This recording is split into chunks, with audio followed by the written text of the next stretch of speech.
म्हणायचे दोनच प्रकारे वोट होतात. एक म्हणजे जो कट्टर मुसलमान आहे त्याला जिंकण्यासाठी वोट होईल, किंवा जो कट्टर हिंदू आहे त्याला हरवण्यासाठी वोट होईल.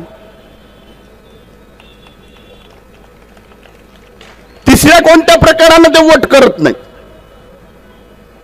मुसलमान फक्त इस्लामसाठी वोट करते,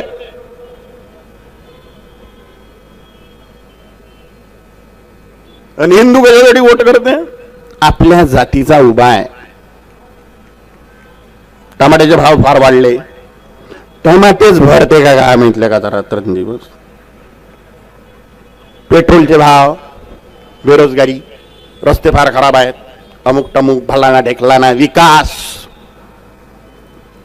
बंपक गोष्ट, बंपक एक नंबरच्या फालतू गोष्टीकडे लक्ष देते हिंदू. सडक्या जातीवादाचे शेण खाते.